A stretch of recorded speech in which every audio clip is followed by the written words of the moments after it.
Hi, everybody. We're excited to have Brian McCormick here today. He is a best-selling author of 21st Century Basketball Practice, Fake Fundamentals, 180 Shooter, and also a PhD in Exercise and Sports Science. Welcome, Brian. Thanks a lot. Thanks for having me. Yeah, so let's get started. I read your book, 21st Century Basketball Practice. Um, it's a huge paradigm shift, so tell us about it. What's new? What's different? Uh, well, I guess to start out, it's based a lot. Well, first of all, on my experience. So, having coached different age groups over the last probably 15 or 20 years, everything from beginners up through professionals, and in the United States and Europe doing clinics, all over the world. So, a lot of it's based on, my experience and drills and games and ideas that I came up with kind of to solve problems in those different environments. And then it's also supported by a lot of research in skill acquisition and motor learning. So it takes a different perspective. It looks at practice in terms of using games more to build fundamental skills as opposed to thinking of fundamental skills and games as two separate entities that shouldn't cross. So I guess in a lot of ways that's the biggest difference. Then there's some other differences just in terms of appropriate ways to get feedback and ways to structure a practice or think about structuring a practice. But it's designed to give information, to make coaches think about what they're doing, to provide kind of a template for coaches to build their own practices, or at least to think about building their own practices. But I tried not to be too dogmatic in terms of, you have to do this and you have to do that, but instead tried to present my experience and then support it with research. And then if, coaches want to use some of it, all of it, none of it, so be it. Yeah, so you're talking about games-based approach, a lot of games. So why should people play games? Why can't they just stick with what they have in the block practices? Sure. So first off, I think there's a misconception that you're either doing a drill, to focus on developing a specific skill, or you're playing a game and you just kind of let players do whatever they want. Which I think there's a huge spectrum between those two. And to me, the perfect practice or what I want to do at practice is somewhere in between those two ends of the spectrum. So I want to be more towards the middle of the spectrum, probably slightly towards the game side. So that means that, for whatever skill it is that I want to develop, rather than breaking it down and isolating that skill, I want to try to maintain as many of the task constraints that are going to be there in a game as possible. So, using dribbling as an example, because to me it's the easiest skill for younger children to learn. Typically you start out with, stationary dribbling, right hand, left hand, pound the ball hard, maybe stationary crossovers. Then maybe you start walking with the ball, running with the ball, etc. And the idea is, or the perception that people have, is that before you can do a more difficult, drill or skill, you have to have mastered the easier way. So before you can walk with the basketball, you have to be able to, have completely mastered stationary dribbling. And so, I used to do drills like that. I used to do a lot of stationary ball handling. I used to do a lot of two-ball work and things like that. But then I was in India doing clinics. And at clinics, I would have 4 or 5 basketballs sometimes with as many as, 50 or 60 children. And so I had to come up with, and the clinics were short, it's one thing to do, stationary, a long progression of dribbling drills, when you're going to work with the same player, like when I used to do individual training with players, I'd work with the same player, once or twice a week over 3 or 4 years, so I can do very basic things and have a very slow progression to make sure that everything's mastered and so forth. So, but in these clinics, I basically had 2 or 3 hours, with these children, trying to develop skills and also to show coaches different ways of doing things. Uh, and so, I started playing games of tag. Um, and so that's a game. It has some of the same task constraints that you would have in a regular game. So in the ball, I have to keep my eyes up because I'm looking to see whether I do a game where the person with the ball is trying to tag somebody or the person with the ball is trying to avoid being tagged by somebody. I have to have my eyes up. I have to be able to see the person that I'm trying to tag or see the person I'm trying to evade. I have to move with the ball. I have to move in relation to other people with the ball. These are all constraints that are going to be there in a game that are different than dribbling in a straight line, whatever complex, or difficult, drill that you want to do, dribbling in a straight line, you're still dribbling in a straight line and you're missing most of the task constraints from a game, because in a game, the defense is there to not allow you to dribble in a straight line. And you're going to have to do something with the dribble ultimately, whether it's passing or shooting. So tag's a simple game, and you can simplify it and make it as easy as necessary so that the players can have some success. So simple, easy games that children play on the playground, like sharks and minnows. You can throw some basketballs in there, and now you've got a basketball-specific game. That you're working on dribbling. In different versions, same kind of thing. You can play freeze tag. You can play any kind of game of tag that you've played as a child. You can incorporate basketballs and set up the rules. And now, not only are you working on, how to manipulate the basketball, how to pound the basketball, but you're doing so in an environment where they have to be aware of other people, and you're starting to incorporate some of the same perceptual skills that are going to be there during the game. And so to me, I found that changing and incorporating these kind of easy games at the beginning of practice to work on the basic skills has a greater positive effect moving forward and transferring those skills into game situations than simply dribbling in a straight line or passing in a straight line or doing some of the basic drills that are more typical of youth basketball practices. Yeah, so there's a lot of science, there's a lot of data, but what I'm most interested in knowing is your personal experience. How does the player you trained for 3 years, one-on-one, you broke it down compared to the people that just play games? How does their transfer, which is the ability to transfer into a real game situation, and retention differ? Like from your personal experience, you actually see a huge difference in the performance. I do. I actually stopped doing individual training with players because I saw the lack of transfer in some of the players I was working with. Obviously, some of the players I worked with were very successful. I worked with them when they're kids and all the way up, and now they're professional players. But then I had other players who I did more or less the same exact workouts. In some instances, the players worked out together, and one player, improved by leaps and bounds, and one player never really improved. And in my experience,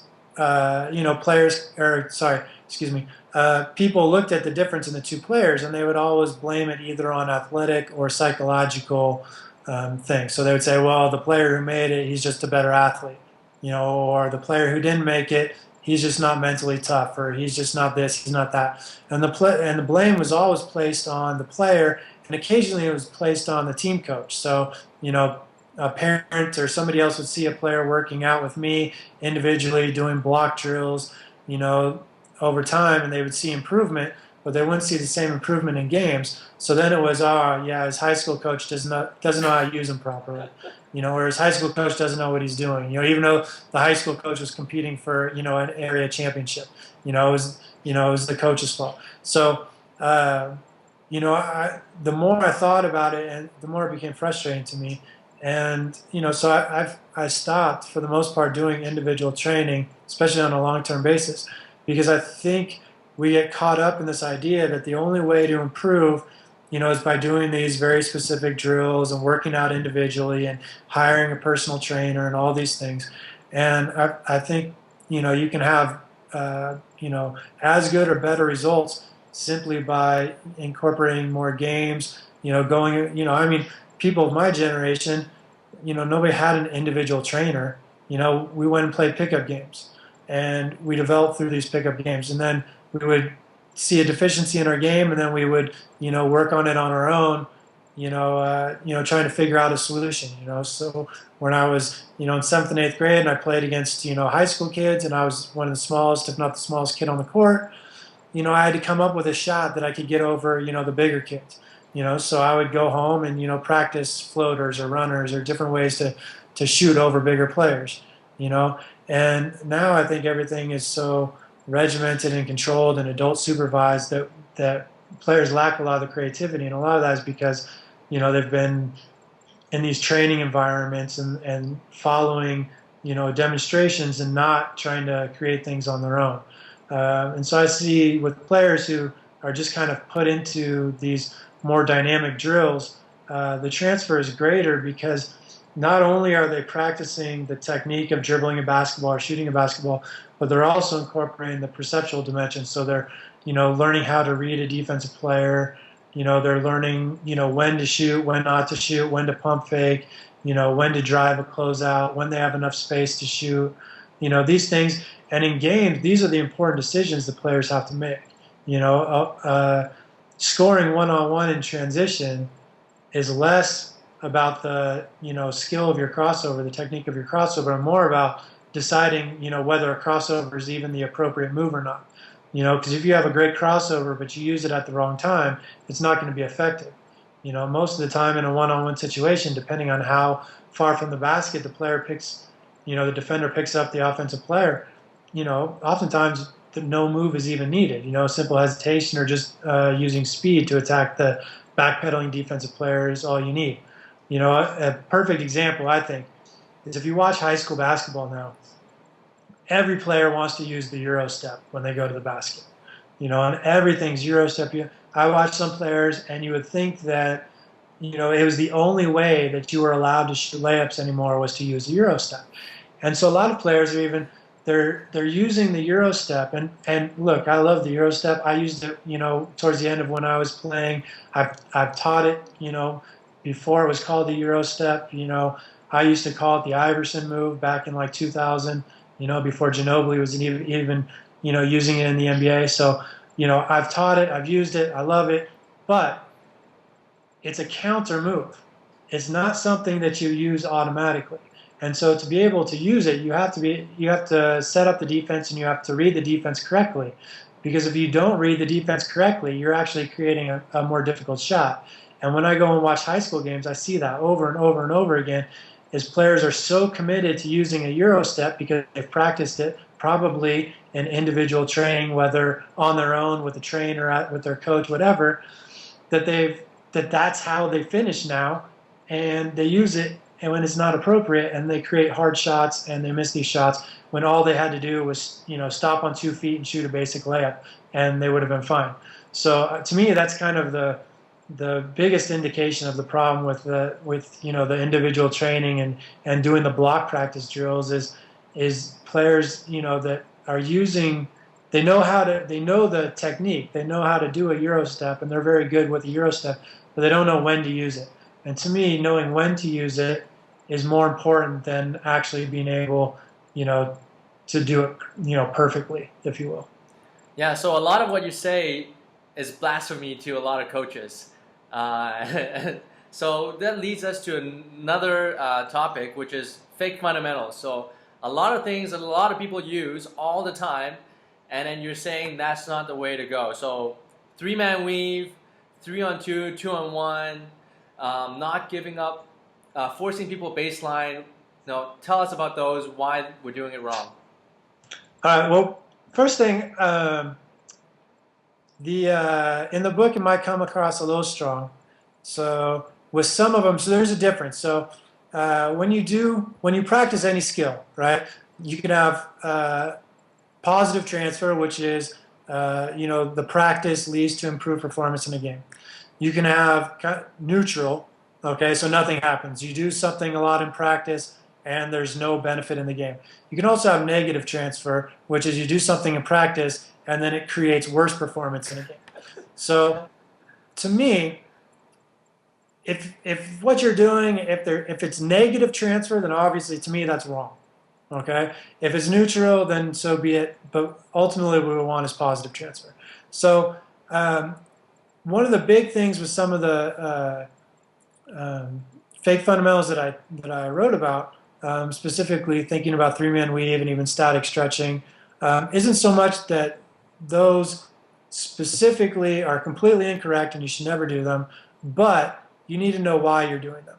So like with the three-man weave, to me it's not a passing drill because it lacks the task constraints of passing in a game. There's no defense, right? So if you're using it because you think it's going to make your players better passers in a game, to me, I think there are better ways to go about that. Now, I had coaches when I played in Sweden. We did a ton of three-man weaves. We did different kinds of three-man weaves almost every single day, but it was our conditioning. It wasn't passing practice. Our coach, we didn't commit 15, 20 turnovers in a game, and our coach come in and say, all right, we need to do more three-man weaves so we get better at passing. It was conditioning at the beginning of practice, and we used a ball for our conditioning because, we only practiced 2 or 3 times a week because it was, a lower division team, So if you're using something like that for conditioning, it's not what I would do necessarily, but to me it's not wrong.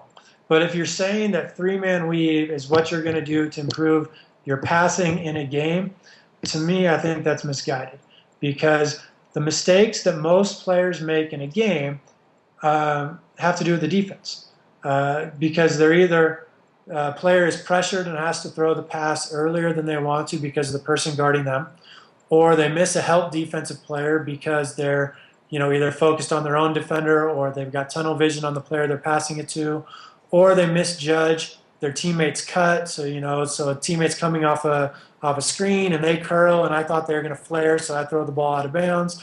These are the mistakes that you see more commonly.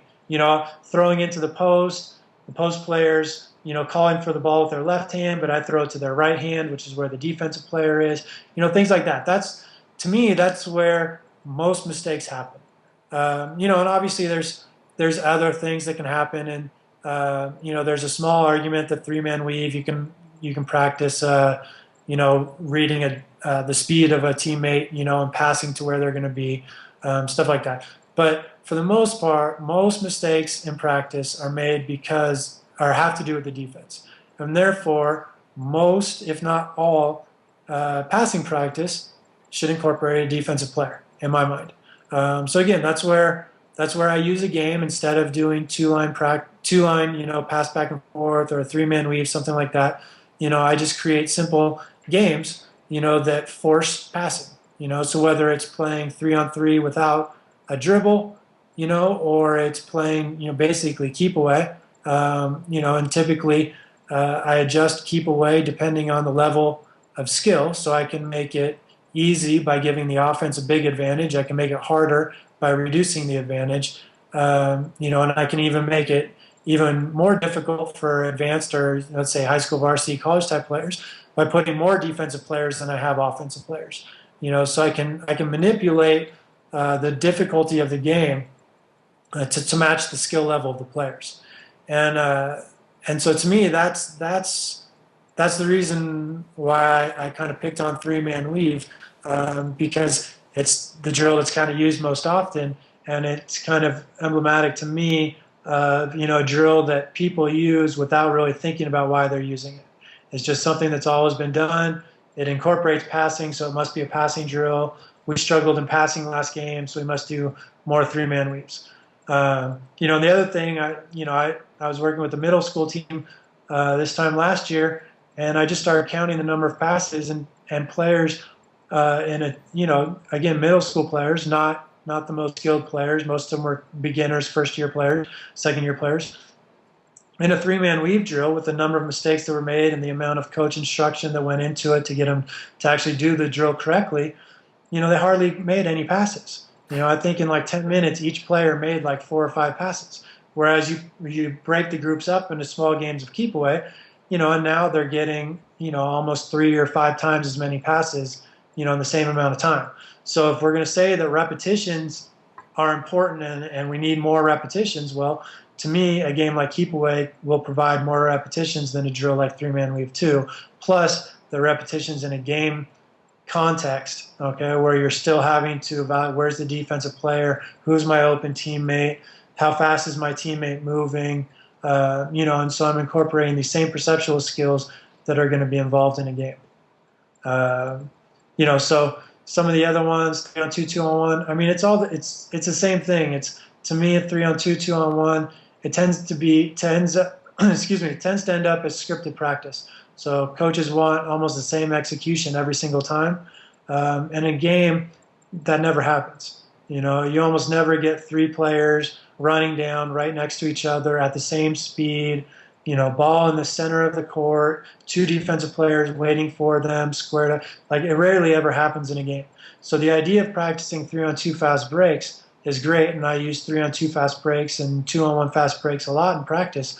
But I want to structure it in a more game-like scenario, and not in one where I want a scripted, the same execution every single time. Because to me, I've watched practices where it seems like teams are trying to get an elbow jump shot on a 3-on-2 fast break, and to me that's just a terrible shot anyway. So I don't want a 16-foot jump shot on a 3 when I have an advantage. To me that's a bad shot.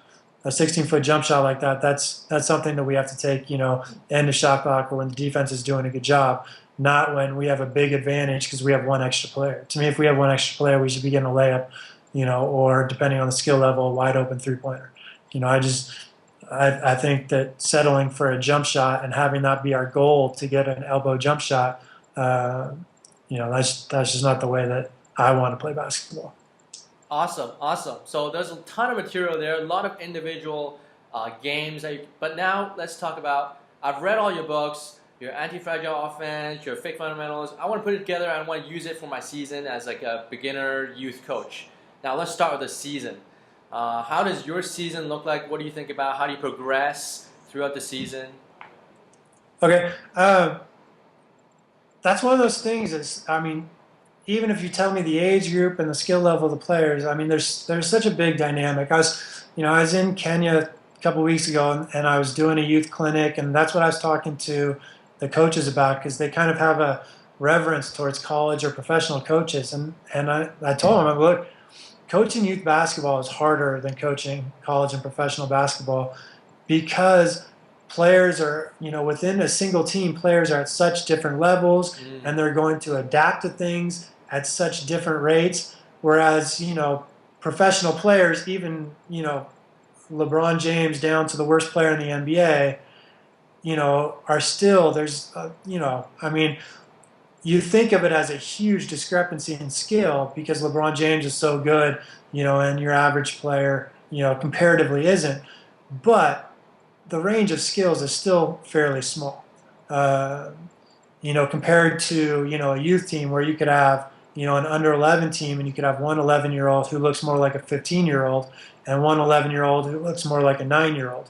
You could have kids over 6 feet and you have kids under 5 feet on the same team, and just in terms of maturity and development and growth and everything, there's such a big variance. And so it makes it very difficult to plan ahead of time. So when I coach a youth team, I honestly don't have a huge, set plan for what I want to accomplish. I go into it, I kind of want to see where the players are at the beginning of the year. I have my general ideas of what I'd like to accomplish by the end of the season, depending on age groups. So, youngest age groups, I want to make sure that they can all dribble the basketball. Every player can dribble the basketball and feels confident with the ball in a game. To me, that's kind of like the base. Youngest age group beginners, I want to make sure that happens. I want to teach them how to be competitive, but I also want to frame winning and losing in the right context. But to me, I think teaching players to be competitive is important, even though I'm not overly concerned with winning and losing with youth teams. To me, I think there's a difference. And then, I want to make sure that all the players can make layups, and can make different kinds of layups, so, whether, depending again on where they're starting from, I start with a layup off 2 feet then we'll go to a layup off 1 foot, then we might go to a reverse layup, inside hand layup, different things. So, starting to develop a little bit of creativity that way. And then from a tactical standpoint, my biggest thing is offensively, I just don't want players to get in a habit of standing around and watching the ball all the time. So if we can just do some kind of pass and cut, on offense, that's really all I want. If we adapted that pretty quickly and then we can put in a ball screen, great. Defensively, again, with beginners, and young players, my biggest thing is just, getting them to be able to guard their man. I'm not even worried about help defense. So I coached an under-9 team, boys team, and I think we made like the quarterfinals at AAU Nationals. And I don't think we really worked on help defense the whole year. I know we never did the shell drill. Wow. But we rarely worked on help defense, because what I noticed was, it's funny how we coach, because when you first put players on the court without any kind of instruction, everybody tends to run to the ball. So if one person gets beat, you have 4 players running to try to stop the ball and prevent a basket. So then we coach them, no, you have to stay with your man. So then we get players where a guy dribbles by his man, and now nobody's helping. So then we go, okay, well, now we have to teach help defense. Okay, and so when it happens here, this person does this person does this person, and with 8, 9-year-olds, that to me that's just overwhelming. So all we did was nothing. And so sometimes we'd have 3 people go and help on the ball. Sometimes it'd be 2 people. Sometimes all 4 would run to the ball. And so at that age group, we gave up some open jump shots, because if the player, had any wherewithal with the ball, we were leaving people open, and we never had defined rotations or whatever. But to me, I think kids are smarter than we give them credit for. And so they would see somebody open, and the ball would be passed to them, and somebody would run at them, even if it wasn't their man. And it wasn't because we worked on rotations or anything like that. It was because we never really worked on it, and we didn't spend a lot of time on it. And so, that's why, to me, if we can just guard the ball, if we get beat with the ball, I think players naturally will kind of move to those areas, as long as they haven't been coached or taught not to do that. So it kind of depends whether you're taking over kids that are brand new or kids that, have already been taught not to run to the ball. So, again, experience, skill level, all that varies. But to me, if we can teach kids to guard the ball at a young age, even if we give up layups because our help defense isn't great, then we can work on that the next season or the next season. To me, I don't think defensive rotations is the first thing that beginning players need to worry about. I think if we can teach them how to dribble, if we can teach them how to make layups, and if we can teach them, just basically how to stay in front of the dribble, those are my main kind of concerns at a young age. Even with that under-9 team, we hardly worked on shooting, outside shooting, because to me, we were playing on a 10-foot basket, and very few 9-year-olds can shoot on a 10-foot basket from any distance with good technique. So it wasn't something, that I wanted to practice. They were going to shoot the shots, fine, but it wasn't something that I wanted to build up a ton of repetitions with bad technique. So I wanted to wait till they're a little bit older, and then they can start to work a little bit more on shooting. So again, my perspective or my annual plan is gonna depend greatly on who I'm working with, what kind of league it is, how long the league is, whether it's a typical 8-week recreation league, or if it's a year-long kind of league, AAU type thing. All these things factor into how I'm going to plan my year. But I also think that because I've been doing it a long time, one of my skills as a coach is I'm pretty adaptable and I can think on my feet. So I can, without having a huge plan, written down, I generally know what I want to get to and what I want to accomplish. So when I work with, coaches, when I do clinics, like when I was in Kenya a couple weeks ago, I really encourage them to kind of write out their plan, write out what they want to do, and they've been working with the players, and they know the league and so forth. It's not something that's brand new. So they should have an idea of what can be expected of the players at certain age groups and stuff like that. So they can start to say, well, this year, we want to do X, Y, and Z. And so then those are going to be the things that, I kind of emphasize throughout the season. So for me, with the young team, the three things, that I would emphasize, layups, dribbling, and defending the ball. So that means we're going to play games that incorporate a lot of shooting layups, a lot of individual defense, and a lot of ball handling against defense. So when I coached that team, we spent a lot of time playing a game I called 2-on-2 rugby. And so I kind of devised that game as a way to create a full court game where we shot a lot of layups. I didn't expect the defense, to be great in transition. The rules stipulate that when we played it originally, the rules stipulated that you had to trap in the backcourt. So if our offense can make one pass out of the trap, they should have an advantage, either a 1-on-0, 1-on-1, or a 2-on-1 going the other way. And so consequently, you get a lot of layups. And some of them are open layups, some of them are contested layups, some of them are semi-contested layups, and you also get a lot of dribbling, full court dribbling, and, worrying about whether a defensive player is there or not. And some of it's, wide open court, straight line dribbling, but, you still have to be in tune to whether there's a teammate there, whether there's a defensive player there. And so to me, it was a game that worked on the four major things that we wanted to work on. So it was individual defense, ball handling, layups, and then being competitive, because we kept score and, had stuff like that. So that was kind of a game that we created that fit with our season-long, goal or objective. And so consequently, we played it, probably for a quarter to a half of all of our practices, once we started, once we kind of got together and figured out what our goals were and stuff like that. And so depending again on what I'm trying to accomplish, that's kind of how I look at, my annual plan. And then from a day-by-day planning a practice, I heard it from Rick Majerus. I've heard it attributed to Dick Bennett as well, but you can only emphasize three things. And so, depending on my team and my competitive level, I try to pick out those three to four things that I'm really going to emphasize.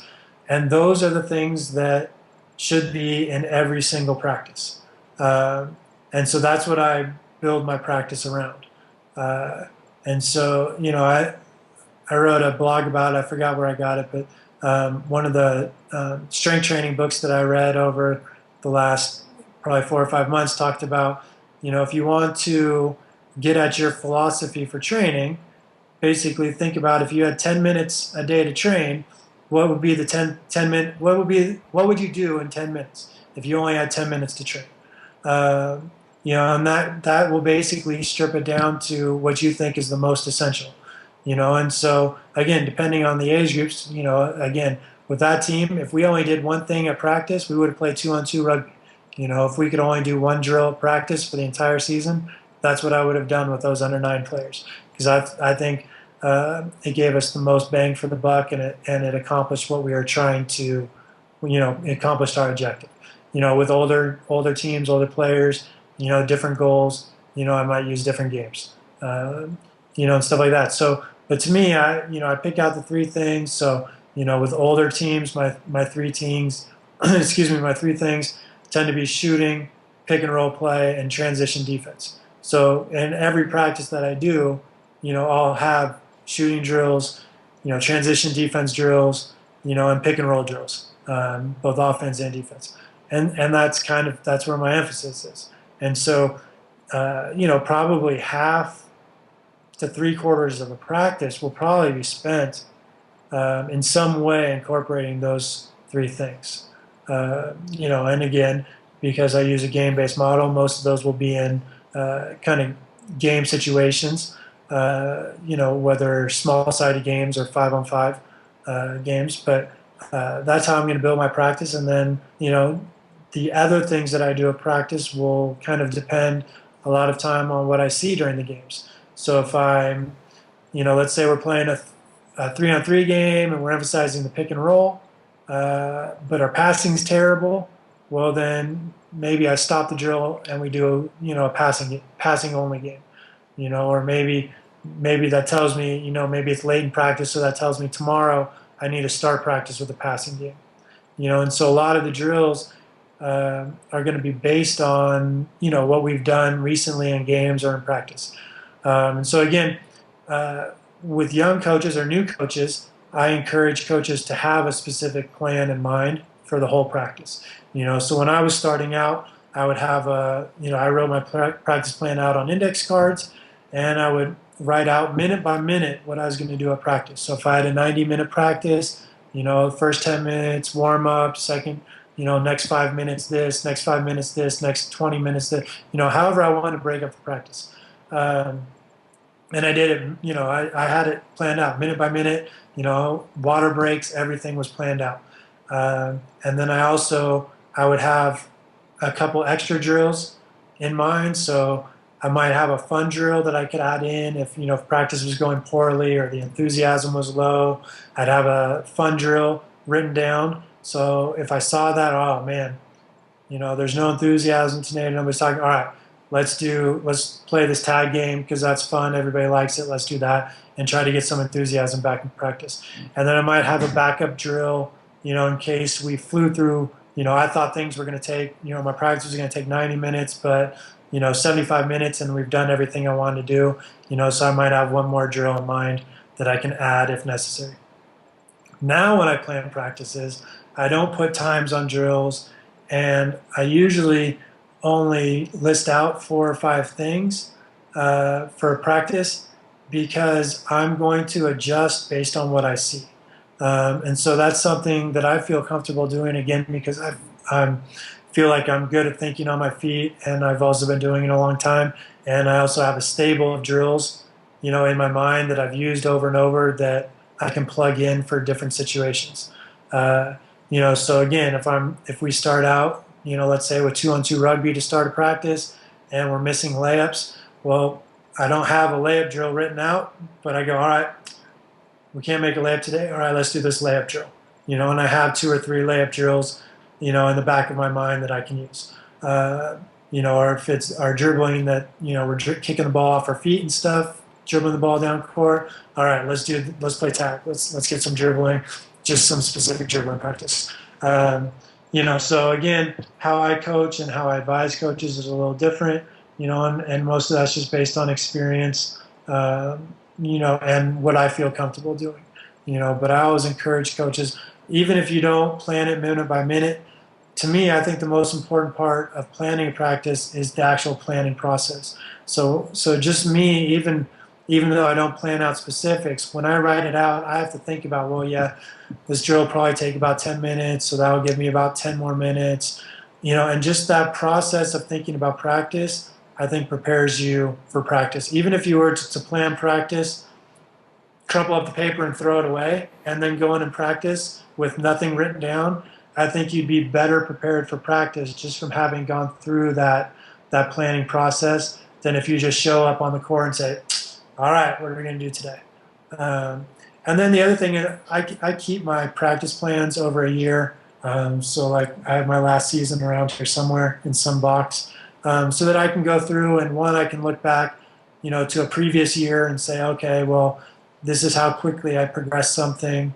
This is the drills that I use when oh yeah, I remember that day something went bad, and so that's the drill that I added in. Because at the end of practice, I take notes on the back too, so I have those notes for the forever. And then, but also that allows me to go through, and so I can look at what I've done this week and say, oh man, I've done the same drill every day this week. All right, I'm not going to do that drill next week. I need to come up with a new drill for that skill. I need to come up with a new dribbling drill, a new passing drill, or a new press drill or whatever the case may be. Or, oh yeah, I did this drill, last week and it went really well. Now I haven't done it in a couple of days. I need to bring that back and do it. And so because I keep my practice plans, I can go back and look through them and use those to inform future practices, whether it's within the same season or whether it's an upcoming season.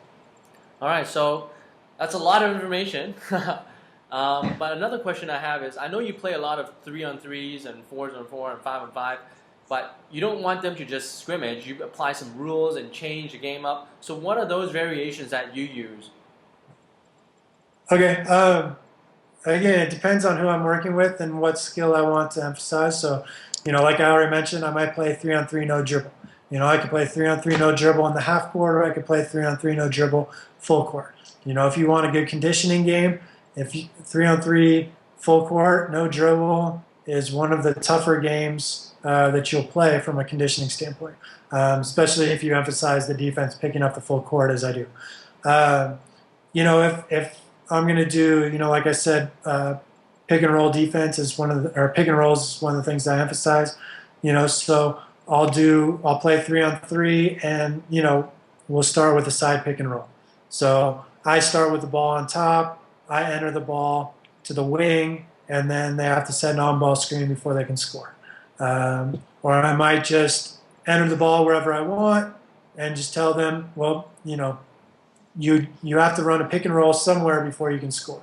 So that allows them to run pick and rolls in different locations and kind of make the defense think a little bit more as opposed to knowing exactly where and when the on-ball screen is going to take place. I'll play games where I make where I give the offense an advantage. So maybe it's 5-on-4 to start, with the defense running in with the fifth defensive player coming in from half court, or something like that. So the offense starts with an advantage, and they just need to, maintain and try to create a bigger advantage.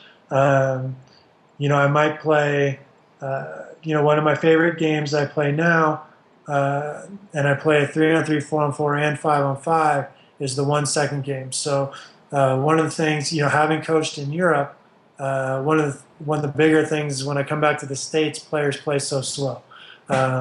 Because in most states, even at the high school level, there's no shot clock, and even at the college level, 35 second shot clock for men's basketball prior to this year's, takes forever. So when I was coaching in Europe, we played a 1-second game because I wanted players playing faster, and I didn't want to have to create multiple openings. So once we had an opening, I wanted to be able to take advantage of that opening. So I want players having to anticipate before they catch the ball, as opposed to getting in the habit of catching, looking at the basket, okay, now what do I do? And so to kind of build in that quickness, we play a 1-second game. So, again, I'm the judge and jury, but on a catch, players have 1 second to do something, to either shoot, pass, or attack.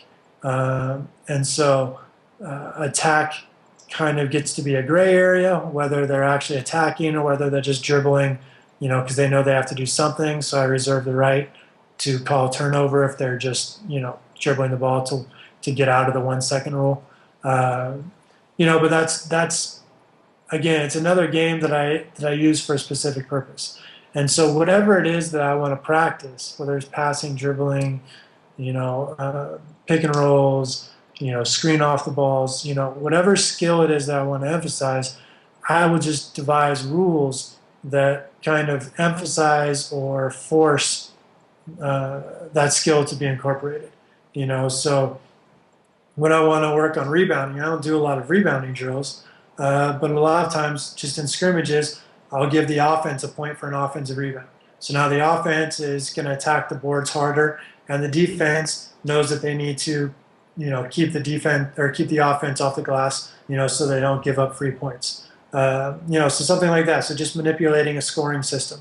To work on something like free throws, I don't do a lot of block free throw drills. So, a lot of, the big problem with free throws always is how do you recreate the game pressure, of a free throw without being in the game. And so one of the things that I'll do is end a scrimmage or end a small-sided game with the team has to make 2 free throws in a row. So, we play, let's say we're just playing 3-on-3, we're playing to 5-by-1s. My team gets to 5. Somebody on my team has to make 2 free throws in a row.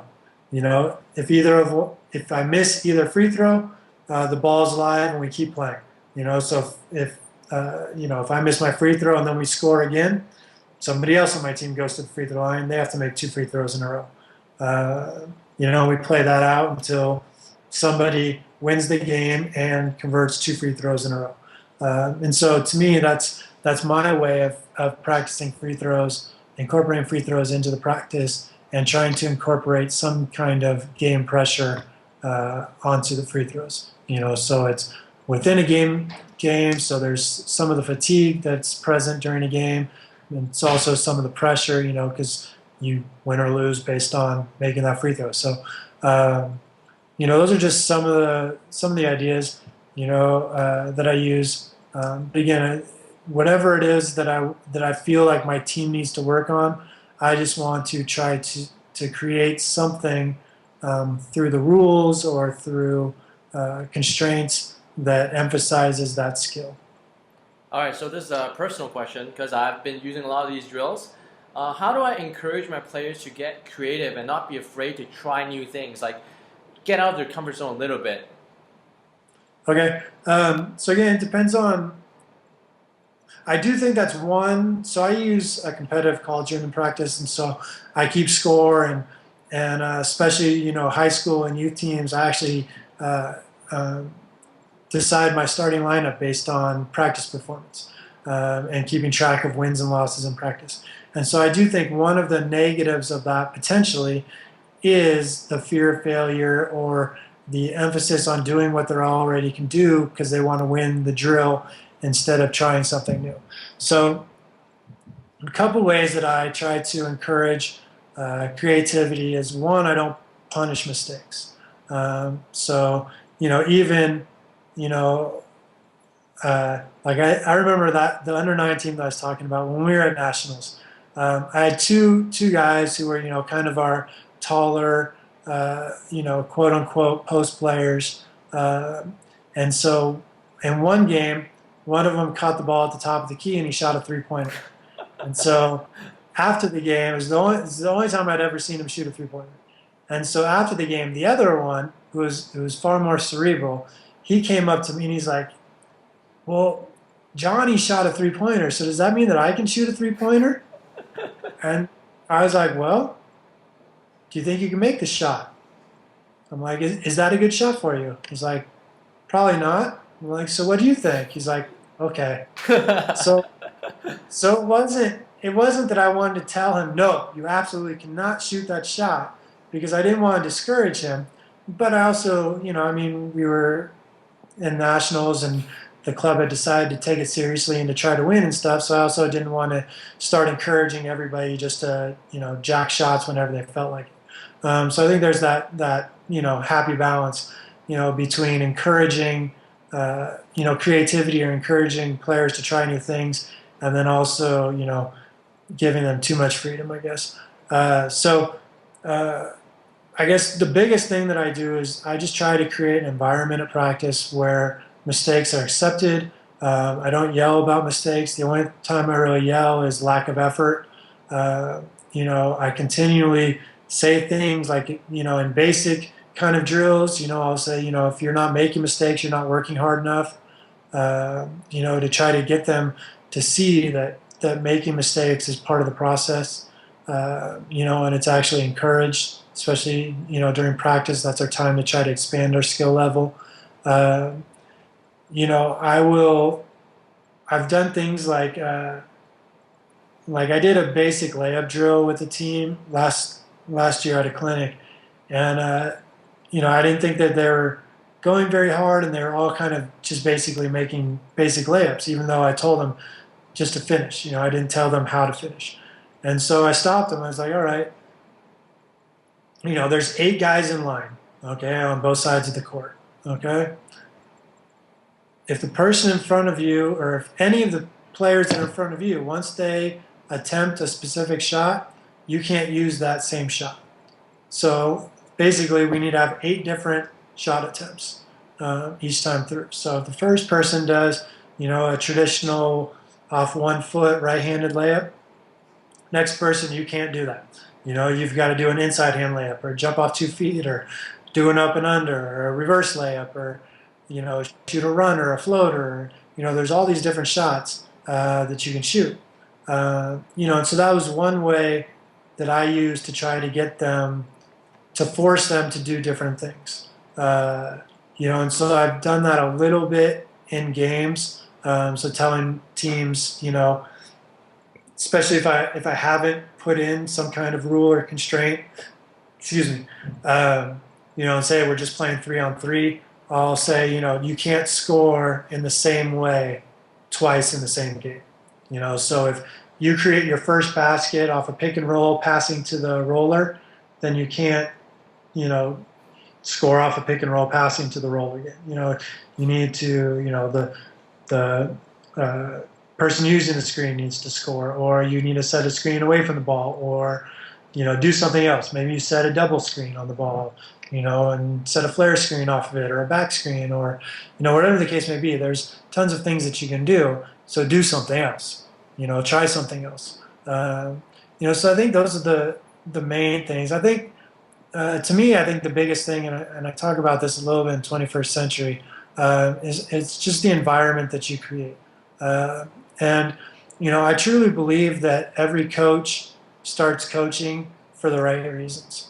But then I also understand that not every coach is perfect, and some coaches are bad, and some coaches are unintentionally bad. And a lot of that comes from the expectations from the outside and the pressures from the outside, which, when you think about it in that way, seems ridiculous that we're putting pressures on coaches for under 9 or under 10 basketball, but nobody wants to look like they're a bad coach. And so that tends to kind of, change the environment, based on the coach's personality and the coach's expectations and the environment that the coach creates. And so one of the things, and I saw this in a Harvard Business Review article on Bob Knight and Coach Krzyzewski, but it talked about, basically people, you either view people as being inherently good or inherently bad. And the way that you view them will, change the way that will change your environment, basically. And so if I view people as inherently good, and so I think that all players are trying their best, they're trying hard, they're working hard, they're trying to learn new things, then I'm going to coach in one way, and I'm going to encourage those mistakes, and I'm going to, and players are going to tend to feel that, and so they're going to feel more willing to try new things. If I believe that people are inherently bad and they're trying to get away with as little work as possible, well, then I'm going to start to see mistakes negatively, and I'm going to see them as evidence that the players aren't working hard and stuff like that, and consequently I'm going to punish mistakes, and then players are going to be scared to make mistakes, and they're going to be scared to try new things. So I think that's a little bit, it's the environment. Again, it's the environment you create. If players feel comfortable and feel like you're supportive and you're not punishing their mistakes, and you give them some freedom as opposed to dictating every single movement, I think that they will be more creative. Whereas if every mistake is met with punishment or criticism, then I think they'll be less likely to, try new things. Yeah, so on that note, thank you so much for the interview. That's a lot of wisdom. My brain's fried from listening to that. So I personally bought a couple $100 of books from you. I recommend it to everybody else. Go to 180shooter.com. The links will be provided somewhere here. So click on it, go there and buy the book. Also, all these drills will be in our Practice Planner app. So it's animated, you have the video. Go download the app, Practice Planner by Coach Base. So thank you very much. Thank you. Thank you.